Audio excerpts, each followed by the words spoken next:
Halo semua, namaku Daniel dan di video kali ini kita akan kembali berinvestasi di Bibit dan aku akan menjawab beberapa pertanyaan dari teman-teman semua mengenai Bibit ya. Nah, jadi sebelum mulai investasi, aku mau ingetin teman-teman dulu, teman-teman boleh manfaatin promo yang ini ya, men. Jadi aku baru manfaatin promo di mana aku mendapatkan cashback 30.000 ini. Kamu bisa cek video sebelum ini, aku manfaatin promo yang ini ya, men. Kalau misal kamu cek di GoPay ku. Nah, saat ini aku memiliki GoPay sebanyak 30.000 ini karena hasil dari bonus cashback ini ya, men. Jadi kali ini aku bakal top up, cuma top upnya nggak perlu 100.000, hanya perlu top up 70.000. Nah, bagi kamu yang pengen top up, aku rekomendasikan kamu top up GoPay itu menggunakan either Bank Jago ataupun Cbank. Karena kalau misal kamu top up menggunakan Cbank, kamu bakal dikenakan biaya 0 ya, men. Jadi nggak dikenakan biaya sama sekali. Kalau kamu top up oleh BCA masih kena biaya 1.000. Top up bank lain juga kena biaya 1.000. Nah, di sini bahkan tadi aku masukin 2 juta ke GoPay menggunakan Cbank juga. Nah, gimana cara top upnya? Kamu tinggal pencet ke bagian ini ya, men, top up e-wallet. Kalau udah, kamu tinggal pencet GoPay. Setelah itu, di sini kamu tinggal masukin nomor HP kamu. Karena aku udah masukin nomor HP-nya di pembayaran sebelumnya, jadi aku tinggal pilih di sini ya, men. Nah, kalau udah di sini kita tinggal masukin berapa jumlah yang pengen kita masukin. Karena tadi aku udah punya 30.000 bonus dari cashback ini, jadi aku hanya perlu isi 70.000 ya, men. Ya udah, kita tinggal pencet selesai di sini, kemudian pencet selanjutnya, kemudian kita tinggal pencet konfirmasi, lalu masukkan PIN seperti biasa. Nah, pembayaran diterima, kita tinggal pencet OK di sini. Kalau misal kita ke GoPay-nya, sekarang udah 100.000 ya, men. Ya udah, seperti biasa kita bakal langsung melakukan pembelian langsung di Bibitnya. Seperti biasa, aku pengen manfaatin bonus referral. Saat ini aku memiliki bonus referral sebanyak 100.000. Ya udah, kita tinggal pakai langsung saldo di sini ya, men. Kemudian kita tinggal pilih portofolionya. Aku bakal masukin ke dana pensiun seperti biasa, nanti bakal dipakai ke Sukor Investable Fund. Masukin 100.000, cashbacknya nyalain, pencet pilih sekarang. Kalau udah, kita tinggal nyalain centangnya di sini. Kemudian kita tinggal pencet bayar sekarang. Setelah itu kita bayar menggunakan GoPay. Kalau udah, kita tinggal pencet OK. Nanti bakal ada tampilan seperti ini. Pembayaran berhasil. Kita pencet selesai. Kalau kita reload, udah sampai di tahap verifikasi manajer investasi ya, men. Sekarang saldo cashbackku udah 0. Dan sekarang saldoku pun udah bertambah. Nilai portonya udah bertambah. Jadi gitu ya, men, cara berinvestasi di Bibit ini. Sekarang aku akan mulai menjawab pertanyaan dari teman-teman semua. Yang pertama dari Kak Lulu Jevanya, apakah semua pendanaan syariah harus ada NPWP ya?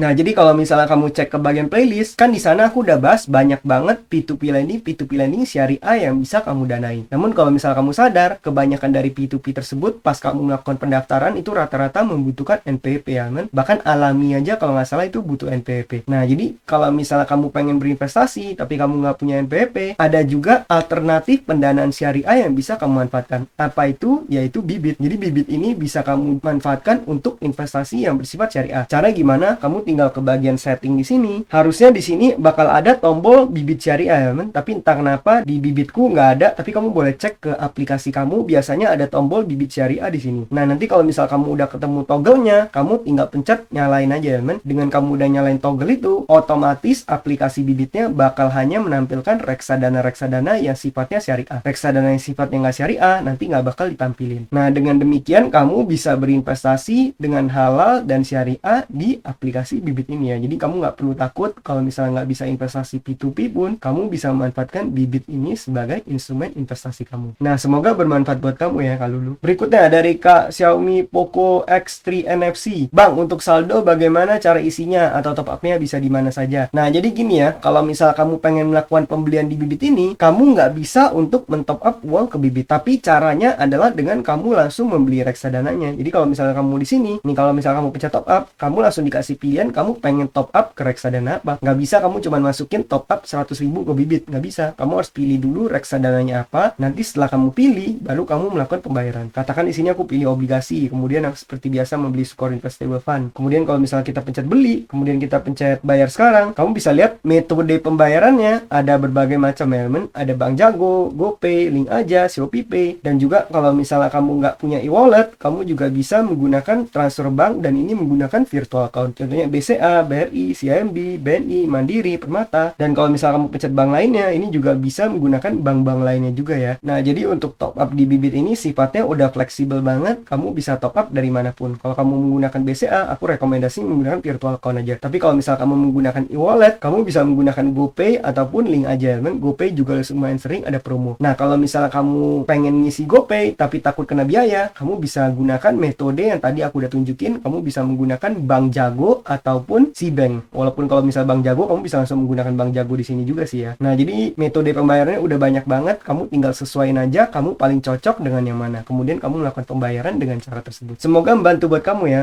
Xiaomi. Berikutnya dari Sugito Aviari Channel. Banyak belajar tapi kenapa masih takut juga ya. Nah, kalau misalnya kamu masih takut investasi, nggak apa-apa, kamu mulai dari jumlah yang kamu siap hilang dulu aja. Contoh misalnya kamu punya aset, katakan kamu punya 100 juta. Cuman kamu hanya berani meresikokan 1 juta. Ya udah nggak apa-apa, kamu masukin 1 juta aja. Kalau misalnya nanti terjadi kenapa-napa, kamu kehilangan uang tersebut, ya otomatis kamu hanya kehilangan 1% dari keseluruhan porto kamu. Dan kamu nggak akan menderita loss yang signifikan. Maka dari itu, menurut aku pribadi, nggak apa-apa, yang penting kamu mulai dulu aja, tapi dengan porto yang kamu siap hilang. Dan juga kamu bisa mulai dari reksadana yang sifatnya lebih low risk dulu. Contohnya kamu menggunakan reksadana pasar uang. Reksadana pasar uang kan returnnya per tahun hanya mungkin 4-5%. Kebanyakan di bawah 4% malah. Nah, dengan menggunakan itu, biasanya risknya itu lebih rendah dan juga angkanya itu cenderung selalu naik setiap saat. Setiap hari angkanya selalu naik. Kalau misalnya di awal kamu langsung investasi yang tinggi resiko, katakan kamu di awal langsung beli reksadana saham, tapi kamu nggak ngerti apa-apa, tiba-tiba nanti besok cek portofolio merah sampai minus dalam banget. Akhirnya kamu malah kapok, malah takut investasi. Maka dari itu aku kurang rekomendasi untuk memulai investasi yang sifatnya tinggi resiko ya. Kayak saham, cryptocurrency, P2P lending juga bisa tergolong moderat. Menurut aku mulainya yang paling aman dulu. Mulai dari menggunakan bank digital boleh, menggunakan bibit juga boleh. Mulai dengan uang yang kamu siap hilang dan juga lakukan diversifikasi. Karena kalau misal kamu nggak melakukan investasi, sebenarnya dana kita juga bakal tergerus sama yang nama inflasi. Karena setiap tahun nilai mata uang kita itu menurun beberapa persen ya teman. Jadi secara nggak langsung kita itu sebenarnya setiap tahun kita tambah miskin. Kalau misalnya kita nggak berinvestasi dan nggak mengalahkan yang namanya inflasi. Nah, jadi buat Kak Sugito boleh dimulai dulu aja. Kalau misalnya kamu ada pertanyaan, boleh tulis kolom komentar, nanti aku bantu jawab ya. Berikutnya dari Kak Yuniar Gibran, saya baru pakai bibit dan masukin dana 510.000.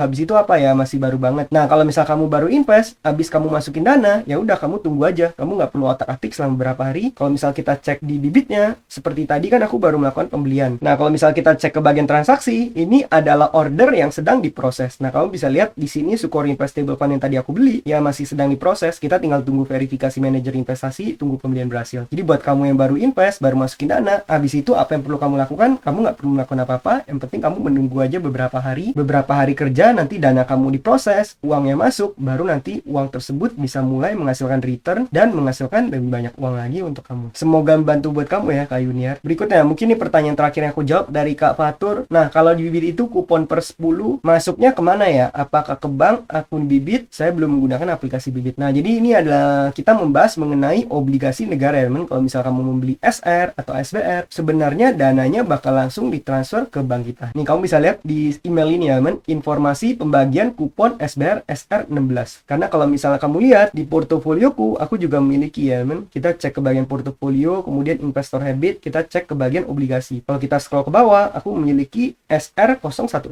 yang waktu itu aku beli untuk menunjukkan ke teman gimana cara berinvestasi di obligasi negara ya teman. Dan kalau kamu lihat, aku kan waktu itu mencoba membeli sebanyak 1 juta rupiah. Nah, di sini kamu bisa lihat tanggal bayar kupon adalah 10 setiap bulan. Maka dari itu di tanggal 10 Agustus aku dikirimin email seperti ini. Informasi pembagian kupon SBN SR016. Terima kasih karena telah mempercayakan investasi surat berharga negara seri SR016 di Bibit. Mengacu memorandum sekian, Bibit ingin menginformasikan bahwa kamu akan mendapatkan kupon SBN SR016 yang jatuh pada 10 Agustus 2022. Pengiriman kupon SBN ke RDN kamu sesuai jadwal memorandum informasi dan saat ini sedang dalam proses. Kupon akan langsung dikirimkan ke rekening dana pencairan kamu. Pastikan rekening kamu aktif. Bibit informasikan ada biaya transfer antara bank yang berlaku apabila rekening bank pencairan kamu berbeda dari RDN. Terima kasih. Nah, jadi dana ini bakal dikirimkan langsung ke rekening dana pencairan. Kebetulan dana pencairanku aku set waktu itu adalah BCA, jadi otomatis bakal langsung ditransfer ke BCA. Oke, kita bakal cek langsung di aplikasi BCA-nya. Kita bakal login seperti biasa, kita pencet M-Info, kemudian kita pencet mutasi rekening. Nah, kita bakal cek ya teman, pada tanggal 10 Agustus, kemudian sampai 10 Agustus. Jadi dari 10 Agustus sampai 10 Agustus kita pencet send di sini. Kemudian masukkan password seperti biasa, lalu pencet OK. Nah, kalau misalnya kita lihat, harusnya ada dana yang masuk dari pengiriman kupon SR ini ya men. Nih kamu bisa lihat ya, ada dana masuk WD Bond Daniel transfer e-banking kredit. Angkanya adalah 3.712,5 rupiah. Nah jadi benar ya men, terbukti bahwa kalau kita membeli SR nanti dana kita bakal langsung dikirim ke rekening dana pencairan. Tapi di sini kamu perlu perhatikan bahwa ada biaya transfer antar bank yang berlaku apabila rekening dana pencairan kamu berbeda dari RDN. Nah jadi buat Kak Fatur, semoga ini bisa menjawab kamu ya. Dana kita bakal langsung dikirimkan ke rekening dana pencairan kita. Nah mungkin sekian aja pembahasan kita pada video kali ini. Nanti di video berikutnya aku bakal kembali menjawab pertanyaan dari teman-teman semua ya. Sekian video dari aku, semoga video ini bermanfaat, dan akhir kata jangan lupa untuk selalu invest in yourself. Sampai jumpa di video berikutnya. Bye.